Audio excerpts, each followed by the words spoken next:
Hello and welcome to day 23 of Vlogmas, and we will start with Jane's today. So here it is. Oh, I see something. There's something square in there.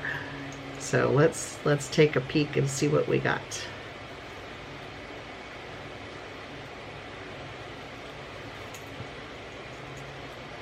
Oh, isn't this cute? It's a baby measuring tape. It looks just like, it says Richie's, but here in America, that looks just like Stanley's. But look how tiny this is, and it hooks on a keychain. And it goes out, it says, to 3 feet. How cool is that? This is perfect for carrying in my pocketbook. I actually do, believe it or not, I do carry a Stanley tape measure. It's about twice this size. In my pocketbook, yes, because you just never know when you might have to measure something. But how handy is this? It is perfect to like attach to a notions bag or project bag, and 3 feet is ideal. So that is so cool. I've never seen one this tiny, so that is neat. So we have that, and the yarn reminds me, here it is.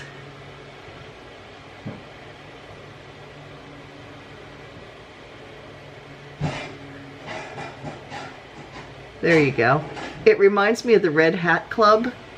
I don't know if that was international or not, but I remember there was a Red Hat Club. My mother-in-law was part of it, and they would wear purple and red because it clashed, and at their age they didn't care.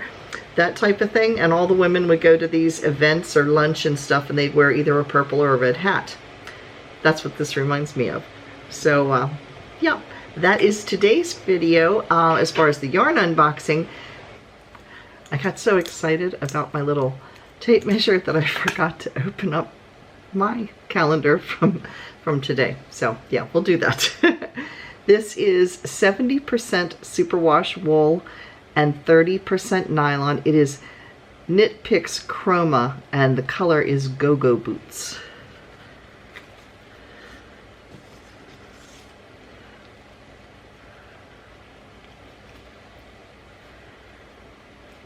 Tied my knots a little tighter than I thought I did. There we go. And it is almost, it's just like highlighter yellowy green, but you can, this is more of a green, but then you can see there's some yellow in here. I think it's supposed to be reminiscent of the psychedelic colors of the 60s. So that is my yarn advent calendar.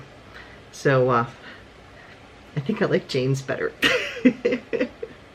But those of you know I have cooking catastrophes on a regular basis, but one thing I do know how to cook fairly well is macaroni and cheese. So I thought I would share with you my macaroni and cheese recipe today. So yeah, if you're in the mood for cheesy carb yumminess, yeah, just stay tuned to the video to get my recipe. So thanks for watching, and I will see you again tomorrow, which is Christmas Eve.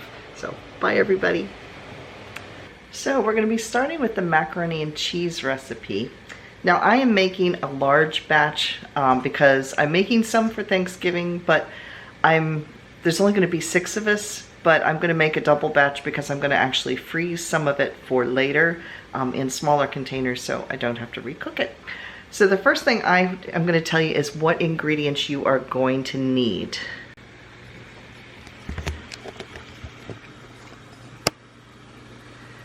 So you're going to need, of course, noodles. I'm using, you can use whatever noodles you want, but I'm using a full pound of noodles, so 16 ounces. I'm doing corkscrews this time.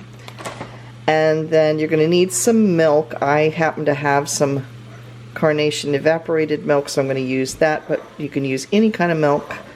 A little bit of chicken broth. Cheeses of your choice. I've got some sharp cheddar. This is one that was already open, so I have a second one. Some sharp cheddar, and I'm going to be using almost 4 cups of cheese all total. I have mild cheddar. I'm going to throw a little bit of cream cheese in it. You can mix and match the cheeses however you want. I'm also going to need a little bit of flour and the secret ingredient, Frank's hot sauce. It's the red hot sauce.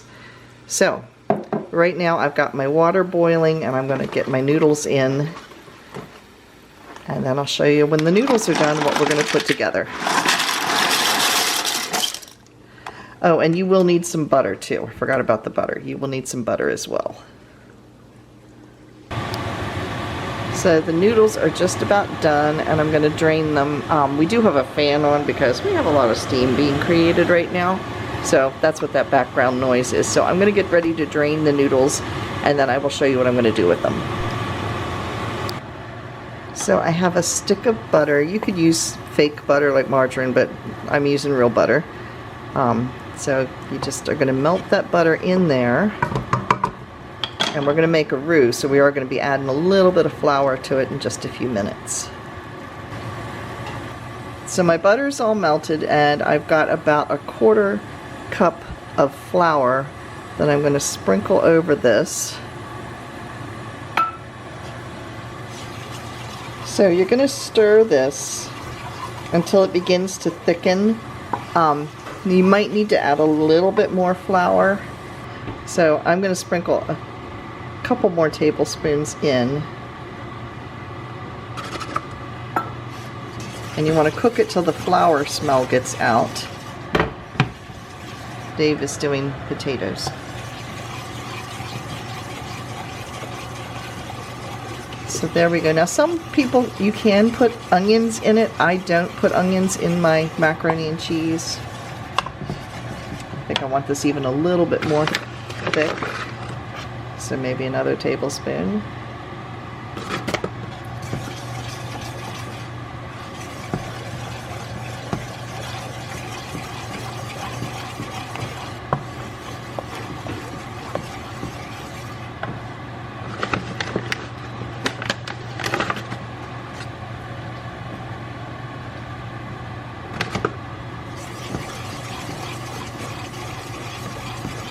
So as this comes to a bubble, it's gonna thicken a little bit more, and I can feel it's thickening already. It's staying on the spoon a little bit more.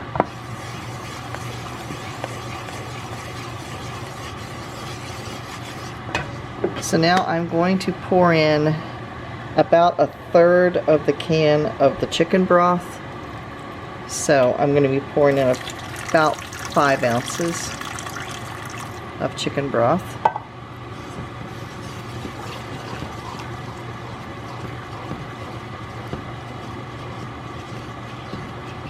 And you can see it's thickening up because it's now coating on the spoon. And I'm going to pour in the milk,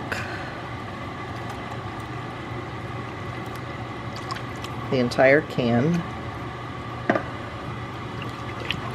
Now I'm going to stir it some more to get the lumps out of it from the flour.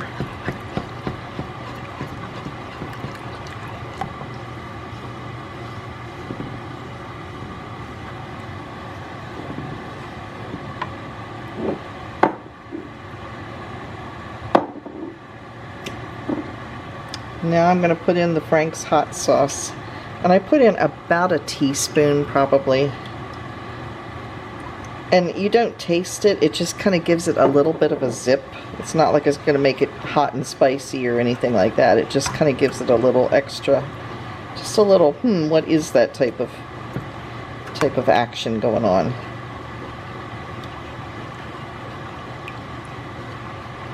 So there we go. If we find it's thickening up, you can always add some more chicken broth to it.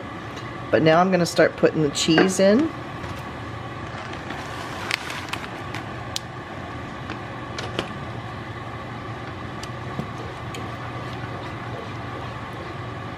If you were making cheese soup, you could literally just have it like this. That would be good for me. I'd like that.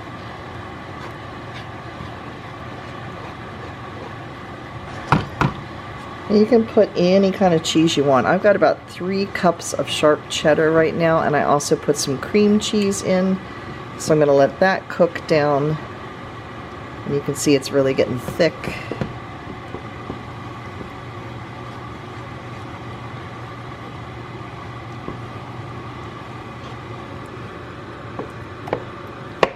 You especially want to make sure the cream cheese, if you put that in there.